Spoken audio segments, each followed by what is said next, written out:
Good day, everyone, and welcome to our channel. Welcome to our class. So, the contemporary world, and for today, we'll be talking about Asian regionalism. So previously, we have talked about the global divisions, particularly the North Division and the South Division, plus the Third World countries, which belong to the South Division particularly. And for today's video, for today's video talaga, we have to first forget about the world, the globe, and we are going to focus on the region, in particular, Asian regionalism.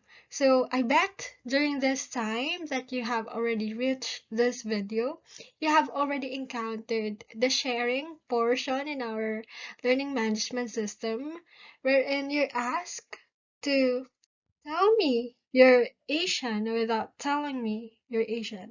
Okay? At this point of time, I am already imagining and picturing in my mind your answers, and actually I am already kind of laughing about what will be the answers, knowing that you guys are so creative thinkers and ang dami niyo kasing alam, alam mo yun? Kaya ko na kayong ipatumba. Tsaka, nagbanta eh, no? Anyway, kidding aside, diba? I hope by this time you have already shared your answer in our in the forum in our LMS. So, tell me you're Asian without telling me you're Asian. For example, when I was younger, my parents buy me clothes and shoes many sizes too big so I can grow into it and wear it for years to come. Diba? Pag bumibili tayong damit, dapat malaki para masuot pa natin next year. Tapos pag hindi ka lumaki, yung damit mo, simula nung 12 years old ka, diba? Yun pa rin, kasya mo pa rin ngayon.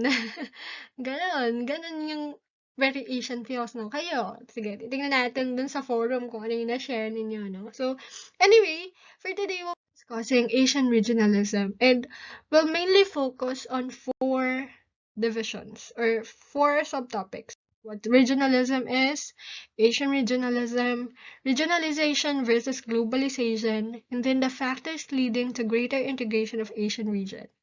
Now, first, let us have regionalism. So, what do we mean when we speak of regionalism? As it is written there, regionalism is a political ideology that favors one specific region over a greater area. So, it is different from interstate system. Alright, so regionalism is different from interstate system. Kasi sa interstate system, it was mentioned that each state belongs to the interstate. Alright, wherein one state is or could be stronger than the other. However, no matter how stronger they are over the other regions or the other states rather, they could not take control kasi every state has its political structure. 'Di ba? Meron silang mga sarili-sariling leader, meron sarili-sariling policies. So, hindi pwedeng utusan ni stronger country si weaker country no matter how strong they are. So, pag sa regionalism naman, it's a political ideology. Now, from the term itself, regional,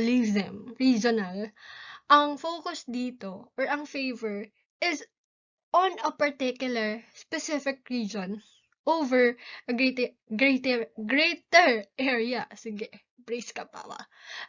Over a greater area. Kasi diba, sabi nga natin, we have to forget about the globe now. We have to forget first about the world. Ang focus natin ngayon is regional. Okay? And this one is usually caused by political separations, geography, religion, cultural boundaries, linguistic reasons, and managerial divisions. So, ito yung mga factors na pwedeng maka-apekto sa regionalism or paano nangyayari yung groupings na yan. So, if we're going to put it in a classroom setup, when we talk about globalization, lahat yun, buong klase. Okay? For example, lahat ng BSBA FM 11, yan, global yan. Pero pag sinabi nating regionalism, pwedeng grupo ng mga girls, grupo ng mga boys, grupo ng mga sisters, mga brothers natin dyan, grupo ng mga TikToker, grupo ng mga aesthetic, yun, regionalism na yun. Okay? Yung aesthetic region, girls region, yan, ganun siya. Okay? Sa globe, pwedeng entrep 1, lahat kayo. Globe. Pero kapag regionalism, grupo ng mga favorite ko, grupo ng mga hindi ko favorite, kahit wala naman talaga akong favorite. Ganun. Grupo ng mga girls na mahilig mag-milk tea, grupo ng mga TikToker din, ganyan. So, yun yung regionalism. Ang focus lang, specific region, specific area. Yun lang yung focus. Now, kapag sinabi naman nating Asian regionalism, bigyan na natin ng pangalan regionalism, Asian regionalism. It is a product of economic interaction between Asian countries. Now, you have to take note na pag pinag-usapan natin ang regionalism, it's not out of political influence, not of any other reasons, but of economic interaction. So, ang pinaka dahilan lang is economic interaction between Asian countries. Kaya nga siya Asian regionalism. Ang mga involved lang dito, Asian countries. And Asian regionalism caused Asian economies to grow richer and closer together. No? Ang good side nito, mas napayaman, mas napalapit ng Asian regionalism ang bawat bansa sa Asia at nagtulungan sila na mas yumaman at mas maging malapit sa isa't isa. Okay? Napatibay ng Asian regionalism yung kanyang pakikipag-ugnayan sa bawat bansa sa Asia sa pamamagitan ng new technological trends. At habang yung China, yung India, at yung ibang parte ng region ay lumalaki din yung influence sa global economy. So, mas tumibay yung ties between Asian countries na kasama, of course, sa Asian region dahil lumalaki na yung pangalan nung Asian region because of China, India, and other regions' growing weight in global economy. Kasi lumalaki at bumibigat yung pangalan ng Asia. However, katulad ng ibang mga regions, also, in the Asian countries, has experienced financial crisis and it happened in the year 1997 to 1998. And because of this, the Asian region or the countries in the Asian region have to deal with several severe setbacks. So, ang daming napagdaanan nito. And later in our discussion sa bandang dulo for Asian regionalism, you'll see din na though we have experienced setbacks, financial crisis, hindi ito naging hadlang para tumigil yung Asian regionalism. So, this regional integration proceeded slowly during the early stages of economic launch as Asian countries focus on exporting to developed markets. So, yung launching era nitong Asian regionalism, medyo mabagal yung economic development. So, hindi agad-agad bumongga yung ekonomiya ng Asia during the launch or yung pagsisimula nitong Asian regionalism dahil nag-focus yung East Asian countries to exporting. Naglabas lang sila, nagbenta sila sa mga developed countries. So, nagbenta sila sa labas ng Asian region. Hindi sila within themselves nagbentahan. Kaya si Akamatsu,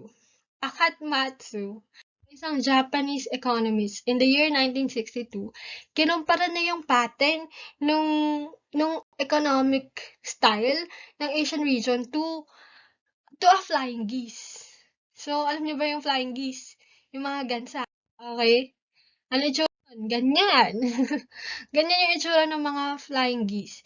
Wherein, yung economy natin ng Asian region during this time, moved in formation, naka-formation sila, di ba, pa letter V, or laging merong di ba, kahit nga kalapati lang may formation sila pag lumilipad, di ba? So, yung economy, sabi dito, they moved in formation because they followed similar path, not because they are directly linked to each other. So, hindi dahil connected sila sa isa't isa. Kaya lang sila nakaka-move information kasi meron silang sinusundan. Pare-pareho sila lang dinadaanan. Okay, pero hindi directly ibig sabihin na connected sila sa isa't isa.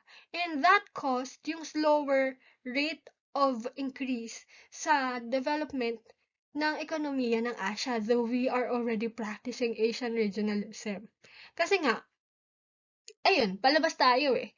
However, ang maganda dito, kahit nag-stick yung region natin to its development strategies like non-discriminatory and outward-oriented. Labas ng labas. Okay? Nag-share tayo sa iba or nagbebenta tayo sa ibang countries. Kasi most of the time, ang Asia, ang product natin is labor-intensive manufacture. Okay? So, ganun. Nag-ano tayo, nag-stick tayo into being outward-oriented. Pero kahit na nag-stick tayo doon, later on, yung ekonomiya natin, naging intertwined na rin. Naging magkakadikit na rin, magkakasama. Or parang sa lubid, 'di ba? Mas matibay kapag dalawa, magka-trintas sila kumbaga, intertwined sila. So, ngayon, nakita ng Asian region na, okay, ngayon eto na. Hindi tayo nagpalit ng style, okay? Non-discriminatory, outward-oriented pa rin tayo, export of our services. Pero, nakita natin, no, at this point, that to be really able to strengthen our economy, to deepen our interdependence to each other. So, kailangan natin ma-realize na as Asian region, we have to work as regions. Kaya nga tayo kinumpara sa flying geese eh. Meron bang geese na, I mean, meron bang goose? Kasi isa na lang siya eh, di ba? Meron bang goose na lumilipad mag-isa lang? Rare yun. Walang imo na gansa na maglilipad mag-isa. Lagi silang buong tropa lumilipad. 'Di ba? And that point, na-realize na ng mga nandito sa Asian regionalism, okay, we have to deepen our interdependence. So, lumalaki yung Asian economy, habang lumalaki at yumayaman, mas nakikita natin na mas mahalaga tayo sa isa't isa. Okay? We have now seen na as we grow larger, as we became more prosperous than we are before, interdependence talaga eh. That we have to exist together. Na hindi makaka-exist ang isa nang mag-isa lang siya. Dapat tulungan tayo. Alright? Because of this, Asia has become the center of development of such production networks. Kasi nga, we are now linked as networks. Okay, networks na tayo. So, we have become the center of development for production networks. Why? Because of our efficient transports and communication links.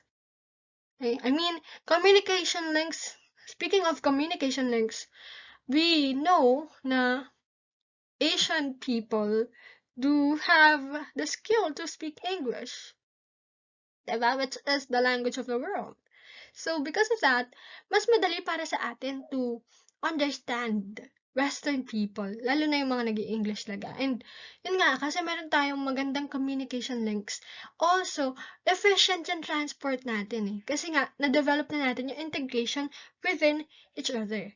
Ibig sabihin, dahil sa pinagsama-samang efficient transport, good communication links, as well as policies geared to supporting trades, nagkaroon tayo ng mas malapit, okay, ng closer ties among Asian countries.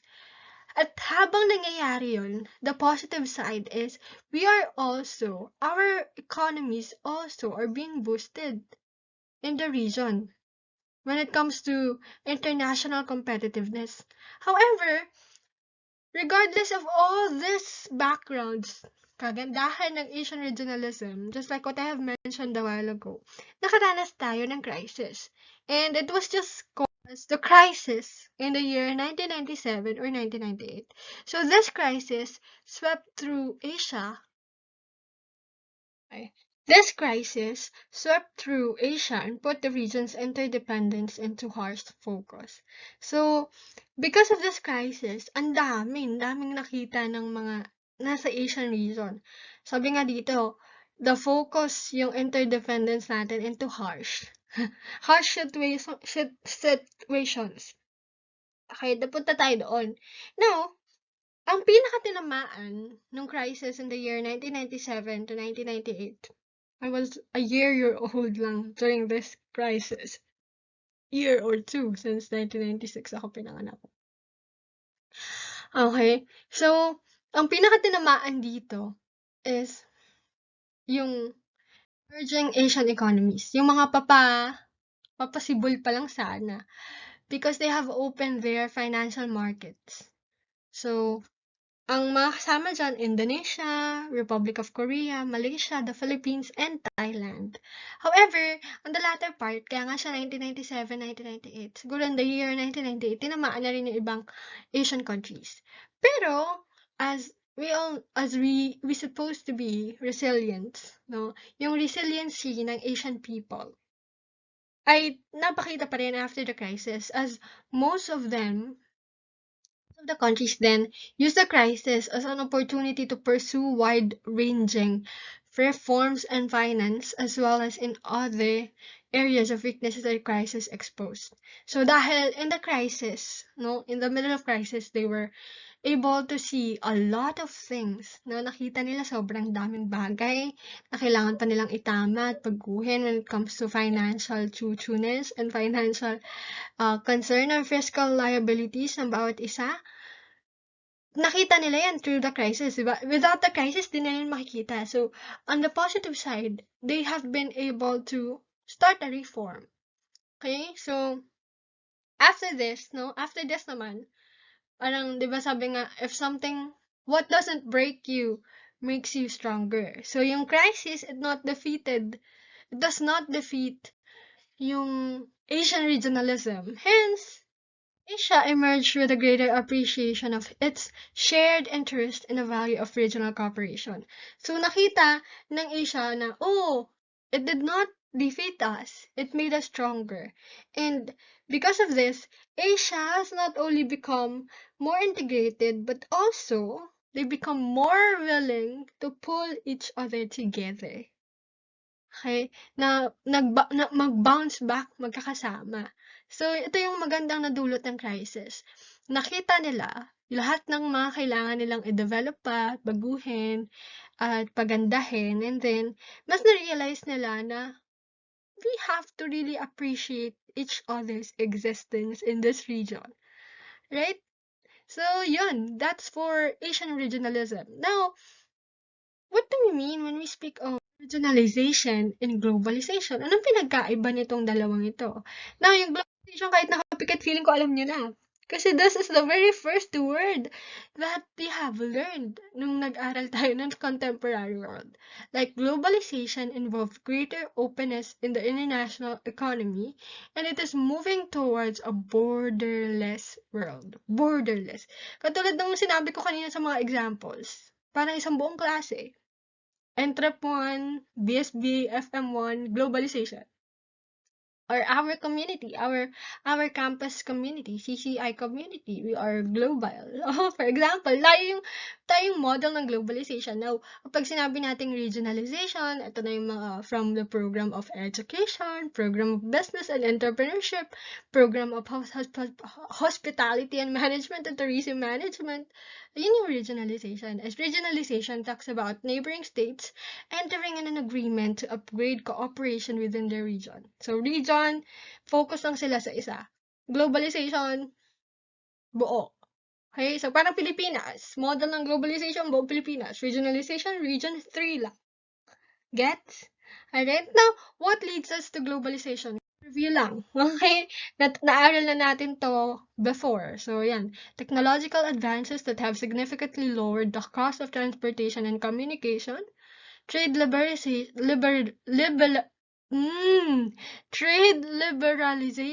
that have led to reductions in trade production, changes in institution, where organizations have a wider reach, global agreement on ideology, beliefs in the value of market economy and a free trading system, cultural development with a move to globalized media, the arts, and with the widespread use of the English language for global communication. So, in short, ito lang lima na to. Internet, transport costs and speed of transport, Cold War, end of Cold War, global problems, and liberalization. And then, of course, benefits of globalization. Ano yung mga nakuha natin sa after natin magkaroon ng globalization? All these things. Growth of foreign direct investment, growing competition. Why? Kasi ang nakikipaglaban na tayo hindi lang sa sarili natin, hindi lang sa certain particular part of the world, but in the whole globe. So, if we are competing with the whole globe, we have to be the best of the best. That's why there is an increase in efficiency, productivity, and competitiveness. Also, it enhances the production of goods and services, technological innovation, developing countries become wealthier, okay? Widespread availability of global goods, services, and ideas positively impacts the lifestyle of citizens. Kasi nga, mas open na tayo since we have internet, di ba? Kahit na hindi tayo umaalis ng bahay natin, we could connect to people of the world. More opportunities for international travel and tourism, more opportunities to work abroad due to liberal immigrant laws and foreign worker programs, internet, communication satellites, wireless telephones, and are also among the lifestyle benefit availability of foreign goods. However, regardless of all these benefits, meron tayong kailangan masacrifice. Meron tayong mga nasa-sacrifice. And these are the following which globalization cost us. First up, environmental cost. Sadly, globalization has increased the use of non-renewable resources. And it has also contributed to increased pollution and global warming. Kasi lahat na lang single use. Also, some countries find it difficult to hold on to their best skilled workers who are attracted by higher wages elsewhere. Well, itong bullet number 2, this could be better explained by Glock 9's song. Wala nang natira. Diba? Dun sa mga lyrics ng kanta na wala nang natira ni Glock 9. Talks about skilled workers going abroad. Bakit? Kasi mas malaking sweldo doon. Mas magandang kinabukasan yung mabibigay nila sa pamilya nila doon. Diba? So, downside yan ng globalization. Kasi imbes na yung mismong bansa mo, yung makinabang sa husay mo. Diba? Nakikinabang yung ibang bansa. Kaya, yun yung sinasabi ko sa inyo. Bago kayo pumunta sa ibang bansa, be sure that you have been able to first serve your country. Kasi walang dapat ibang makinabang, mas karapat dapat na makinabang sa talento ng Pilipino, kundi ang mga Pilipino muna. Diba? Yun. So, also, many of the gains have been going to the rich nations, creating inequalities and leading conflicts internationally. Well, we have also discussed this, na sa globalization ng mga mayayaman, lalong yung mayaman, tulad ng nasa picture sa baba. Sabihin natin, pandemic yan. Yung mayamang bansa, naka-chill. Chilling like a villain, like, rah, rah, rah. Diba? Chilling like a villain lang sa bahay niya. Pa-cellphone, at board to board. Di makalabas. Pero yung mga nasa mahihirap na bansa, they are starving to death during the pandemic. Diba? So, there is inequality. Also, the least developed nations have been growing at a slower rate than the rich nations. These poor nations are thus becoming increasingly marginalized. Yun nga eh, lalo silang mahirap. Yung mga mayayaman, lalong yung mayaman. Mga mahirap, lalong mahirap. And, lastly, what globalization cost us is local economic crisis in one nation could have regional or even global effect. So, pagka nagkaroon ng economic issue, whether isang region lang yan, it could have global effect. See, yung Ukraine and, anong bansa yun? Russia? 'di ba? Russia and Ukraine. Eh, halos ang layo naman natin sa kanila, though we are in the they are in the Asian continent din.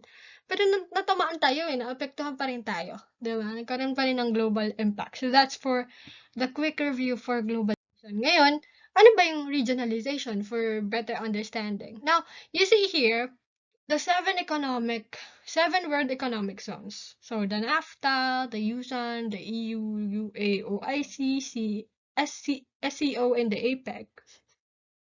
Ito yung mga pinakamalalaking, okay, 7 world economic zones sa buong mundo.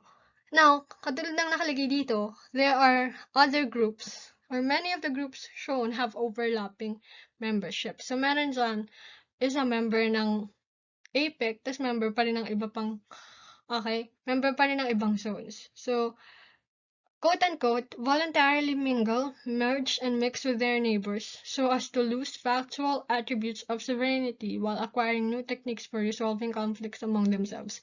Reasons. Okay, groupings lang sila dyan. Now, what are the benefits of regionalism? Now, speaking of regionalism, no, in our LMS, there is an addendum link where you could read further about Asian regionalism in the developing countries. So you just have to check out the link that I have included there. Alright, so for the benefits of regionalization, we have the strengthening of trade integration in the region, of course, in the region, trade integration in the region, within the region, the creation of an appropriate enabling environment for private sector development, the development of infrastructure programs in support of economic growth, and regional integration, the development of strong public sector institutions and good governance, reduction of social exclusion, and development of an inclusive civil society. Kasi nga, katulad sa Asian regionalism, they are non-discriminatory. So, tinatanggap nila lahat as long as you belong to the Asian region. Okay?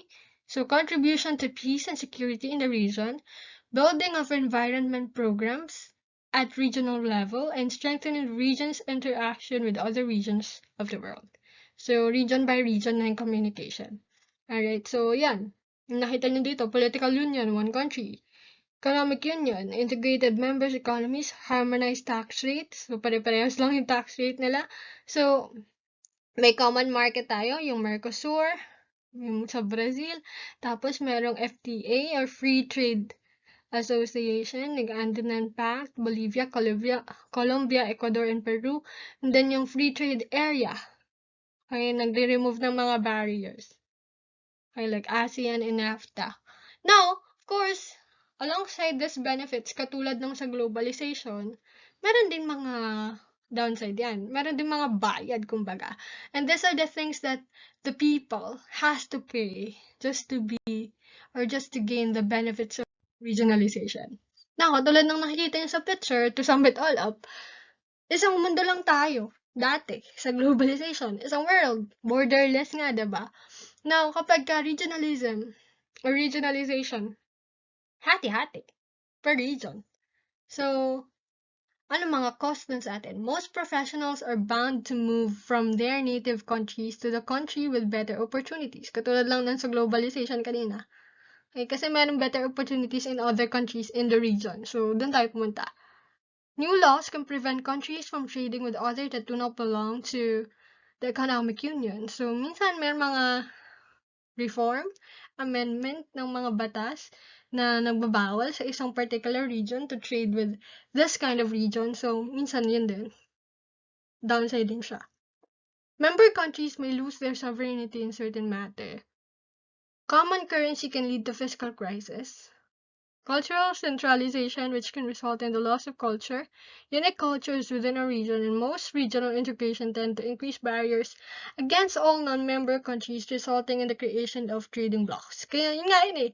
Dati, sa globalization, one world lang tayo. But because of regionalism, ang downside niya, naghahati-hati. Nawawala yung unity as a whole. Nagkakaroon lang ng unity sa group. Now, for the last part, the factors leading to greater integration of Asian regions. Tatlo lang to. We have trade, because the word economy is intertwined with each other whether we like it or not. So, interdependent yan eh. World economy. Di ba? We have already discussed this. Na hindi pwedeng isang economy lang or isang bansa lang yung contribute sa world economy. Lahat tayo apektado dito. So, meron tayong mga bagay, kaya trade yung isang factor. Kasi meron tayong mga bagay na kailangan na wala sa atin. Na meron yung iba. So, we have to trade talaga. Okay? So, yung global trade, like World Trade Organization, remember? They are the ones who are facilitating that trading events for us to have the things that we need na wala sa atin. Also, sa Asian regions, yung similar culture. Since the cultures of Asia is diverse, like iba-iba tayo. However, we do have we do share many things, or we do have culture which are same among us, and that enables us to make easier negotiations kasi pare-pareho tayo ng culture. And lastly, we have common goals.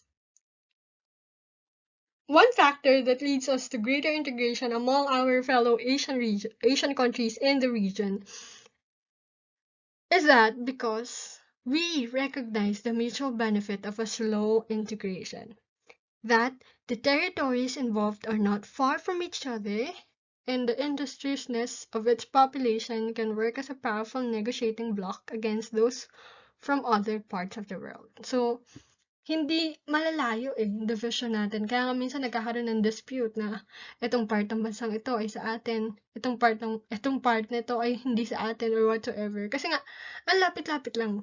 Okay, they are not far from each other. So, ito rin yung isang reason kung bakit tayo na lalapit sa isa't isa. Kasi we have the common goal of protecting our region against sa mga ibang regions na merong, of course, bad intention sa atin.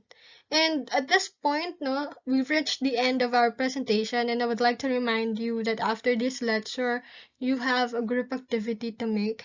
The instruction is already in our elements. It's uploaded there. So if you have other clarification for the lesson, questions, you may message me personally or in our group chat. Okay? And that will be all for today. Goodbye and keep safe, everyone. Bye.